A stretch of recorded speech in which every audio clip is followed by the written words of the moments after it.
everyone. I'm Rachel Poley with Ari Magdalene, and we're your hosts for the My Writer podcast. We're on episode 84, and this week's question is, how do you approach world building? But before we begin, don't forget to subscribe to the podcast wherever you're listening so you never miss a show. And if you enjoy this episode, please do give it a like. Now, please help us welcome writer Tobias Salem to the show. Tobias, thank you for joining us. It's great to have you on the podcast. Thank you both so much for having me. It's an honor. Yeah, it's really good to have you with us. Did you want to tell us a little bit about your writing background, like how long you've been writing for and such? Sure. I've basically been writing kind of all my life. As a kid, I wrote little stories about like my favorite cartoon characters, mostly the Teenage Mutant Ninja Turtles. That kind of kept on through my childhood. As a teenager, I wrote a lot of song lyrics, kind of inspired by the Korn and things like that. And also like fan fiction scripts based off of the Scream and Blair Witch Project films. Kind of toyed with the idea of being a screenwriter for some time, but then that kind of died. Then in college, I wrote obviously a lot of essays, term papers, things like that. Then I took a creative writing course, and that kind of broadened my horizons as far as doing microfiction, poetry, found fiction, a lot of other styles, I guess I'd say. But then when it really took off, I'd say my wife and I were obsessed with Maggie Stiefvater's The Raven Cycle books, and we went to Charleston, South Carolina to YALLFest to meet her and hear her speak.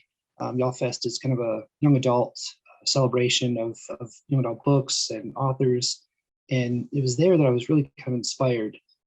Hearing these authors talk about their creative process and how they approach fiction writing was really eye-opening, kind of mind-blowing. Then I also fell in love with the town of Charleston, and walking through a historic cemetery, that's when I got my first spark of an idea that came to me, and that would become the Arcane Lore Book 1, Symbolic. I wrote the first draft in about 5 months, and writing has kind of been my passion ever since. Wow, that's great. And also, I'm happy to have a fellow Ninja Turtles fan, by the way. Oh, yeah. That's Michelangelo all the way. Yeah, well, I'm Donatello. Oh, hey, respect. Yep. Yeah, that's how I started writing Ninja Turtle fan fiction. And it's funny, I wanted to be a scriptwriter at one point as well, but mostly because I thought it would be easier than writing novels because it's like less writing in a way. So that didn't last long at all. Nope. I have to say, I like the fact you've tried so many different things. You know, it wasn't just you went straight into novel writing. You tried script writing, you've done poetry and flash fiction and everything. It's like, I always find that's a really good thing to kind of get into everything, kind of try it all out and then find your voice depending on what you want to do. And I mean, obviously, you might end up deciding you go back to script writing as well, or turn one of your books into a script. It kind of gives you an idea, but I always like that when you find people do lots of different things, try everything. I love it. Yeah, definitely. Dip your toes in this thing and that thing and see what really feels best. Yeah. Right, exactly. Because I think as writers, we kind of need to try out all these different things so that we can find our niche as a writer. And honestly, that's probably another podcast episode in itself, is like trying all these different ways of writing and stuff. But we're talking about world building this week. So I'm going to dive right into the topic and ask you, Tobias, how much world building do you usually do before you start writing? I actually do quite a bit of pre-writing research, I call it. I spend a lot of time in libraries checking out books pertaining to plots, locations, etc. For Symbolic, I checked out probably 20 or so books about symbols. Plus consulted to several I own because I am a symbol nerd, looking for the symbol that would kind of be pivotal and set those events into motion. Then for my current project, Clawthorn, which is set in colonial America circa 1692, I think I've settled on. I had read up about the culture back then, what food do they eat, how were homes and villages arranged, what does a daily routine look like back then. I love to ground magical things in the everyday kind of mundane. So details are very important to me. Even like the speech patterns and word choices are important when it's historical fiction. because I can't exactly have a 16-year-old back then saying yeet. That would kind of pull the reader right out of it. So yeah, I do a lot of pre-work world building, and I really think most fiction has a kernel of truth to it. So that's kind of my approach. I like that. That's quite a lot of detailed thinking, even like to the point of like simple daily routines or like word usage. Because I have read books where it's been not historical fancy, but like you can tell it's a little bit, it's not very modern, and they've put words in and it's so jarring. You just fall right back out of the story and you're like, whoa, oh no, that doesn't work. Exactly. So I want to avoid that at all costs. Yeah, I feel like world building is such an extensive task, and it's always been something I've wanted to try to do. But I think the way you worded it and how you said you do research and stuff, and you look up, the different time periods, things like that, it's so much more in depth than you would originally think, because you have the world building that you create from scratch yourself, and you got to think of all these different things. And you can just like make it up as you go along, or you can base it off of true things, but you can fudge it a little bit. And then there's also, if you're basing it off of like history, like you said, there's like a ton of research involved that you can probably still fudge the little details, but for the most part, you're trying to make it as accurate as you can. Enough realism that people can kind of, it's like, obviously depending on what sort of thing comes in, you can create a magical system, so it's already out there enough, but having that kind of more realistic things brought in, it really pulls readers in.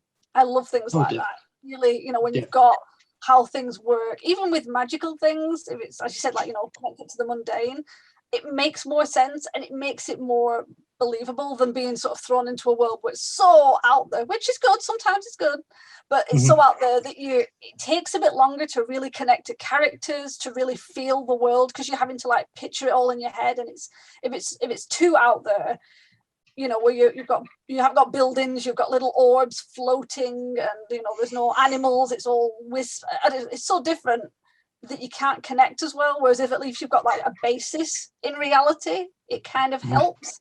That's what I think anyway. Yeah, I agree. That's definitely kind of my approach, is taking the real world and then kind of overlaying the magical on top of it. And like for Clawthorne, the magic system, I also had to research like actual true paganism and Wiccan beliefs, because I want to ground it in true earth-based religion, true magic. Of course, upping it because it's fiction, and I do want to have flashes and bright lights and everything, and the traditional what you think of as magic. But I kind of want to, like you said, have that base level of kind of grounding it in reality. Yeah. See, I like that. I like that. Because I'm actually a pagan, so that makes more sense to me, and I would love reading things like that, because I love seeing it and going, oh, yes, that's so right. So it makes more sense. That's interesting you say that, because actually in doing that research, I realized I myself also am a pagan. I didn't think that would be the case, but it's, I don't know. This isn't about religion, but it's interesting. It's definitely interesting. Yeah. I mean, I was legit just going to say exactly what you said about how the readers will be able to relate to the world and the characters and all that. But you articulated it so much better, so I concur.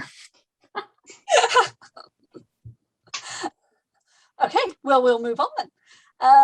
Okay, next question. How deep into world building do you go in regards to world history? I mean, you can go into like government systems, economies, civil wars, anything like that. I mean, do you go really deep in, or is it like surface level?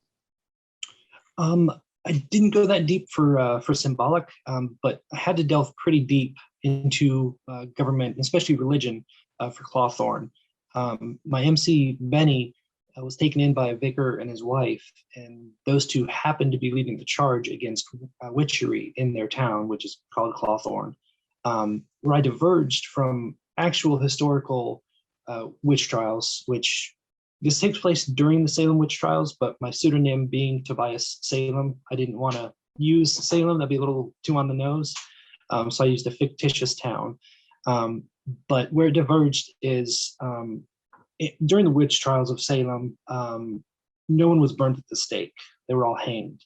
I think something like 20, mostly women, were accused of witchcraft and ultimately executed by hanging. I'm using burning, which was historically only used during the European witch hunts. Why the mental image of a witch burning at the stake is so much more compelling than hanging. So that's where I kind of fudged history on that. But yeah, so I had to know, what were the religious beliefs of the early American settlers? Why would they be so terrified of witchcraft and so quick to label it the work of the devil or evil or whatever you want to say? As far as world building in symbolic, that's set in current real world Charleston. So I did use real locations. Some of them are actually quite integral to the plot. But as the creator of that world, I took certain liberties with making real places fit into the story in such a way that it serves the plot how I need them to. So like there's a library where there's like this room, basically a restricted section, had to borrow that from Harry Potter. The library exists, you can walk into it, but it does not have that room.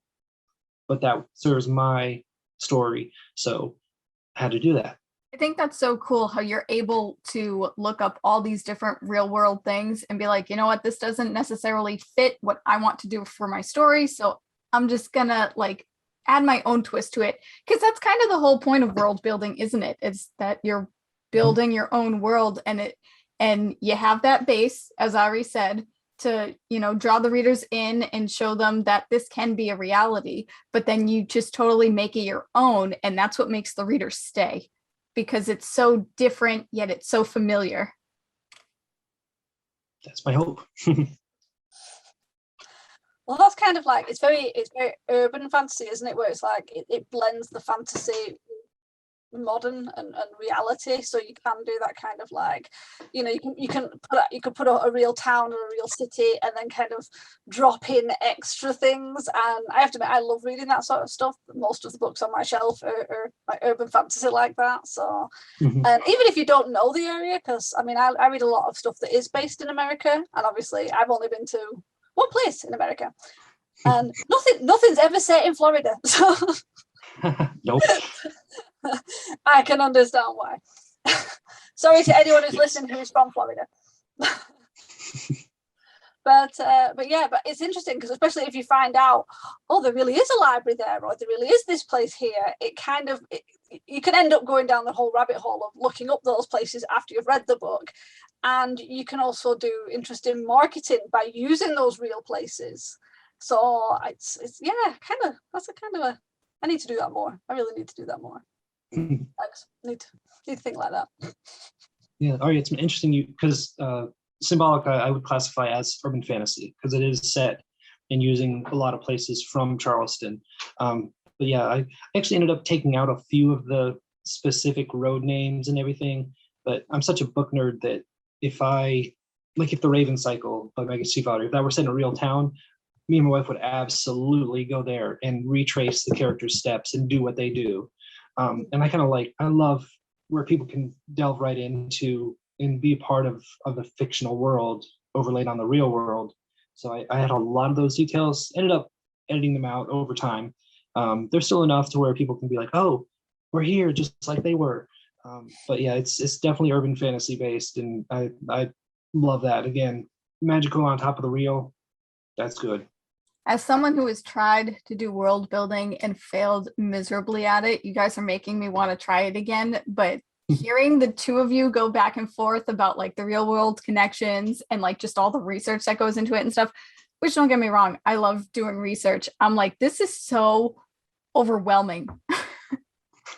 So I'm just going to ask a quick follow-up question. How do you not get overwhelmed by all your research, and like, how do you know when to stop? That's a good question. It is easy to fall down research black holes. I think probably all of us as writers are too familiar with procrastination problem. Like, oh, I need to research, so let me fall down this black hole, or I need to get the right soundtrack to write to. And then you fall down a YouTube black hole for hours and you're like, oh, damn, I gotta go to sleep. No time for writing. I don't know, it's a fine line. And I unfortunately don't honestly know. I'm probably guilty of over researching some things. But because of the world building that I do, it's not all fiction. And hats off to anyone who can do that. I don't feel that's in my wheelhouse, at least yet in my writing career. Maybe sometime I would like to do that.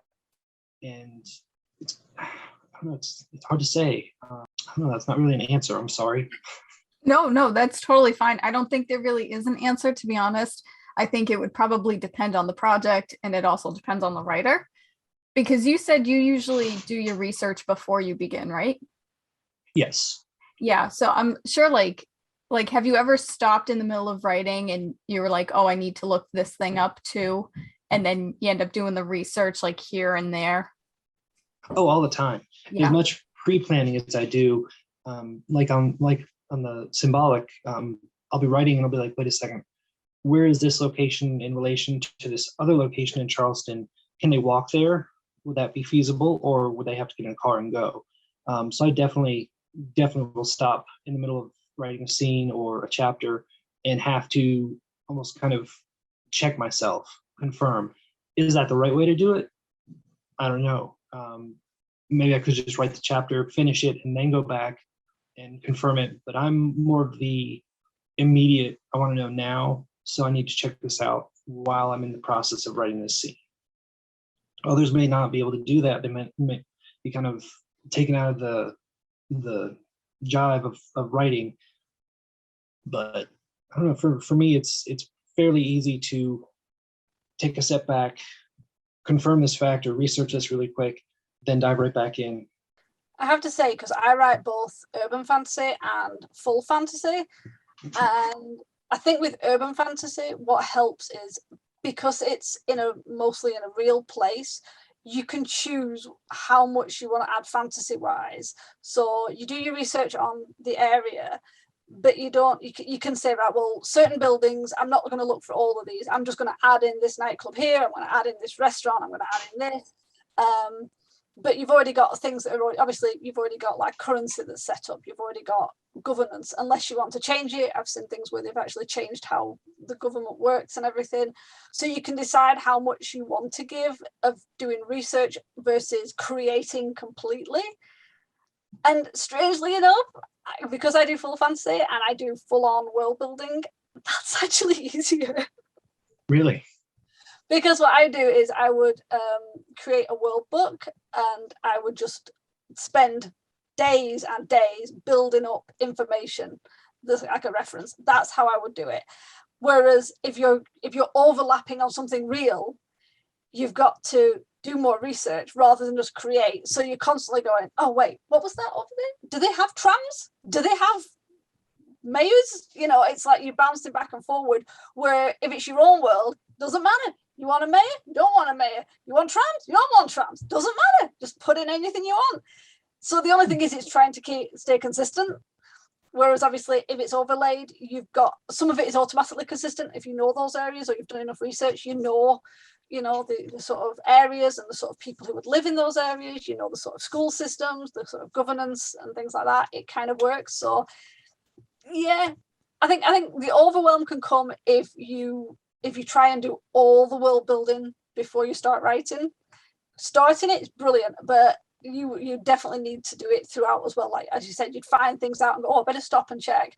I've known writers who've just tried to do all their world building, like every single piece right at the beginning before they even start writing. That's overwhelming. Could not imagine that at all. Would not do that. Definitely. And honestly, I can relate to that because I've been working on Cawthorn for quite some time. Prior to the pandemic happening, I'd kind of reached a part where I'd done so much world building or preparation that I got too bogged down in the details. And so every little thing I was questioning, wait, is this historically accurate? Is this historically accurate? Would she say that? Would there be this? And that kills the creativity. So there's definitely a line. And then unfortunately the pandemic happened, and I kind of wrote basically nothing for the bulk of last year. Finally just now getting back into it, and kind of took a step back and reorganized what I had done so far as because I'm an outliner. And so I had this thorough outline with notes and research and book passages and things like that, for accuracy. But it became too much. So I had to recalibrate and dive back into it. And I gotta say, this time is much, much easier. I still care about historical accuracy to a degree, but I think it's having that knowledge base of what that world was like then you go forward, and you don't necessarily have to constantly question yourself, but you have kind of a baseline knowledge of, okay, this is how this society worked, this is what would have happened, this thing wouldn't probably have happened, and then you kind of go forward with that. So I definitely can see how building an entirely fictional world building would be probably easier. Now questioning my decisions. Not really, but kind of. I feel like that would be me though. I would be that person because I'm an outliner too. I would be that person that needs to build my entire world before I start writing. And then as I started writing, I realized I forgot this one little piece of information, and then I would have to like do it all over again. Because otherwise I feel like I would just create a ton of plot holes for myself. And I know that plot holes are inevitable, no matter the genre, no matter whatever you're doing. But I feel like if you don't, I don't know, I know you can do research and stuff in the middle of writing. And like my sister, for example, if she needs to know something in the middle of her writing, she will just in brackets write, figure this thing out here, and she'll bold it and she'll leave it and continue writing. I can't do that. That would drive me nuts. I have to like have all my ducks in a row. Everything's got to like go and be normal. Like Ari writes in scenes, can't do that. That's like, I don't know how. So like if I tried world building and I was trying to like do all this research and stuff, what I'm learning from this episode so far is that I would make things extremely difficult for myself, while the two of Ari's nodding her head. Yeah, exactly.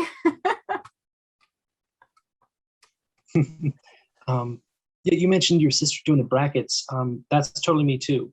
So let me backtrack. Even though I said, yeah, I'll stop in the middle of writing. If I'm in a good scene and I really feel the flow, then I will do that bracket. Like research this or come back to this, big black bold letters, and then I just keep going.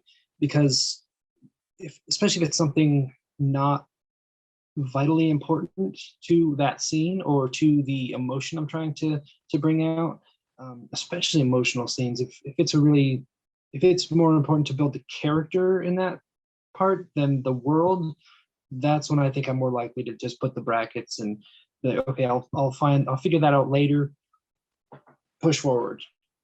So it's somewhere in between, I guess, for me. There's definitely a fine line between becoming too bogged down to the point of where I couldn't even really get past, I think, 4 chapters of Clotham last year.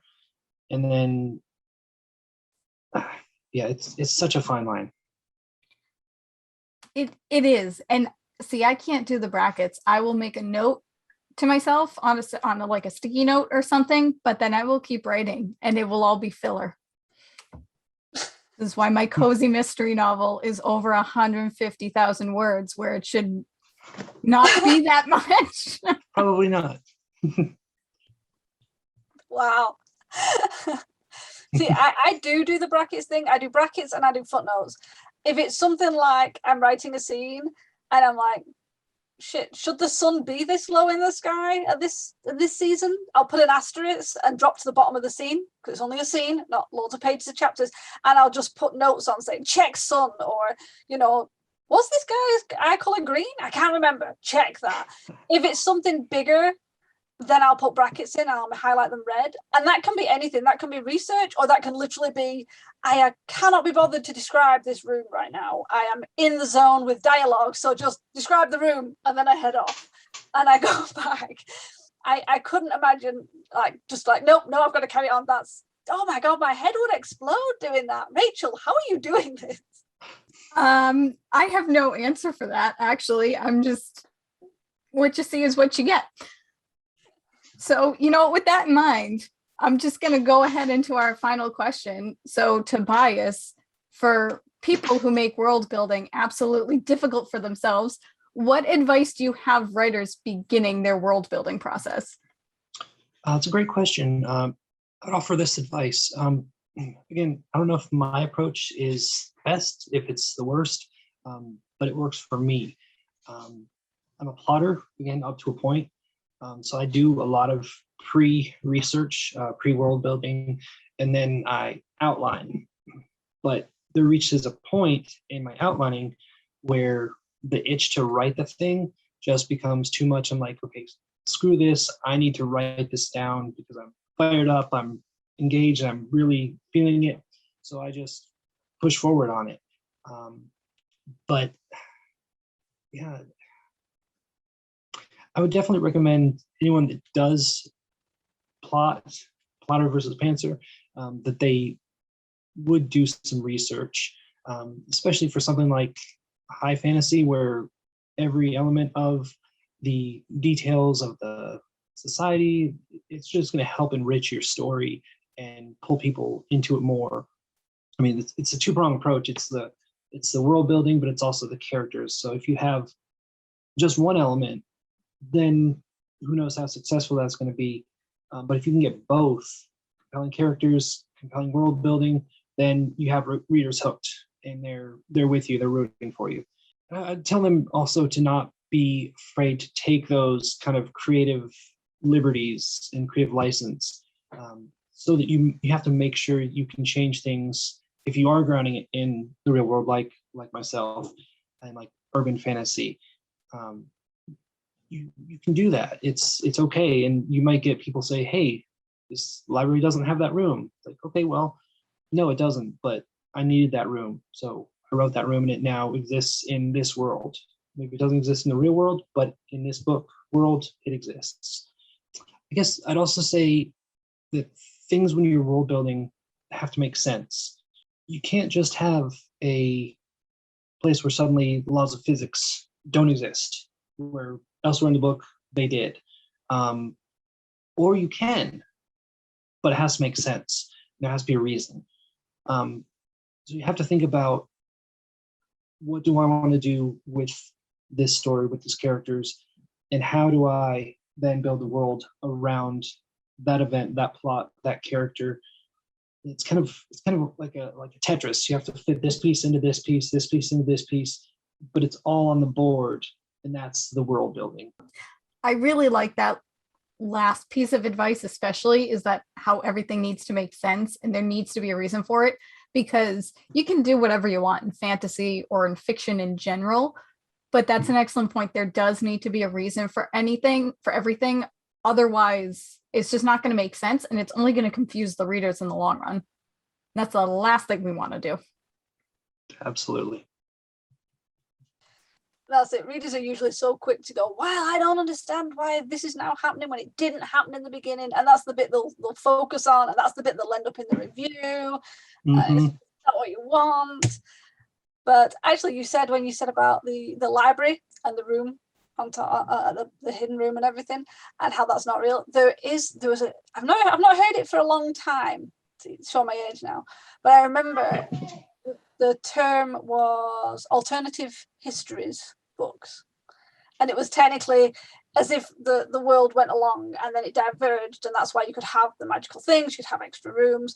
But yeah, it's funny, I never hear that anymore. It used to be almost like a genre in itself, alternative histories, where it would follow partly along and then something would happen. It could be like, there was a zombie attack and now this is how the world is, and but yeah, so it does have that allowance of changing what is real. I do like it. I think overall, world building can really open up a whole lot of opportunities for writers and readers alike.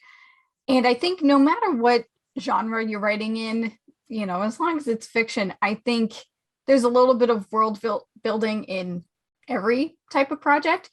And I think the writers can have fun with it and just really hone their creativity and make it their own.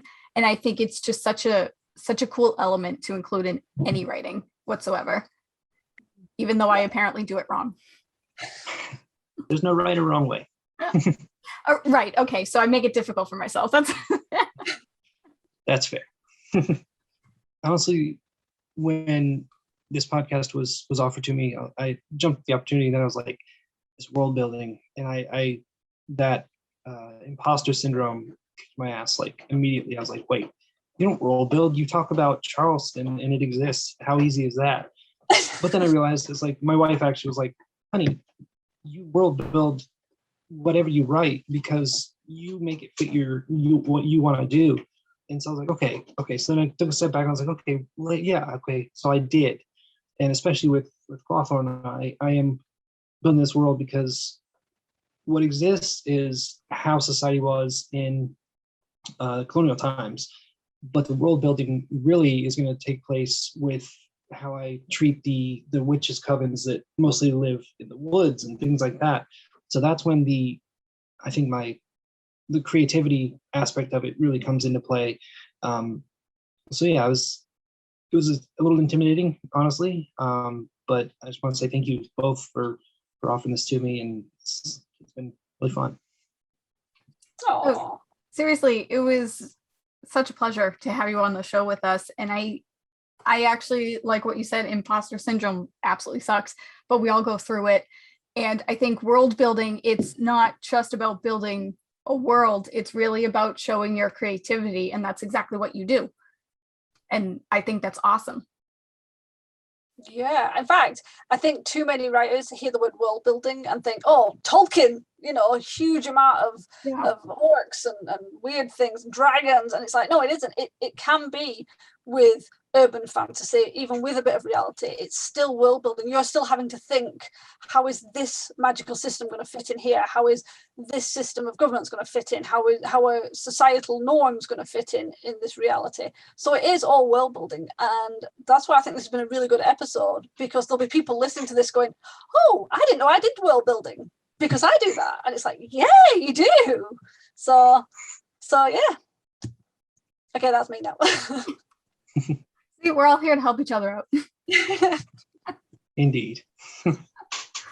So with that said, Tobias, it was really awesome to have you on the show. Did you want to share a little bit about yourself with our listeners? Sure. I'm horrible at this, but I live in Winston-Salem, North Carolina now. I was in Asheville, but I have a regular, boring day job during the week, and writing is, I guess, no less a part of me than my hands. It's even though I don't feel like I was very much involved with writing during the last year, the pandemic kind of had my anxiety spiraling out of control. But self-care comes first, and I think a lot of creative people are prone to anxiety, depression, and I guess I just want to take the opportunity to say you're not alone if you're experiencing that, especially now with the state of the world. And I would urge anyone to talk to someone, be on some medication. I'd done the guest article on Ari's blog about writing for depression, so I'm unfortunately something of an expert at that. But it's a lot of people are, and it's been a rough time for, I don't want to say just the creative people, but I think fiction writers, songwriters, whatever it is, people that create tend to absorb the world a little more than maybe someone who doesn't tend toward creativity. And so when something's out of balance, I think that impacts us more. So yeah, it's been a rough time. But anyways, long story short, I just wanted to, I've so far been unsuccessful at getting my work published, but nevertheless, I urge forward, and the path to publication is paved with rejections. So I'm not quitting, even though I wasn't much in the loop last year. I'm still here and I'm still writing, and publication is my ultimate goal. You're doing it, and that's all that matters. Keep going. Good for you. Can't not. So all of Tobias's links and bio will be in the description below. So be sure to check them out and give them some love. Thanks again for joining us on the podcast. It's been an absolute pleasure. So now we're going to turn it over to you guys. Do you world build in your novels? If so, we'd love to chat about it. So tell us your answers in the comments or on Twitter using the hashtag The Merry Writer Podcast. And if you enjoyed this episode and you want to get some bonus extra content, check out our Patreon page at patreon.com/The Merry Writer Podcast. You can support our show for as little as $1 a month and get some cool extra content. And be sure to tune in every Wednesday for a new episode where we ask all the right questions. Thanks for listening. Bye. Bye. This podcast is brought to you by Stuffed Bookshelves. Our TBR piles are huge. The music, titled Inspired, is by Kevin MacLeod, licensed under Creative Commons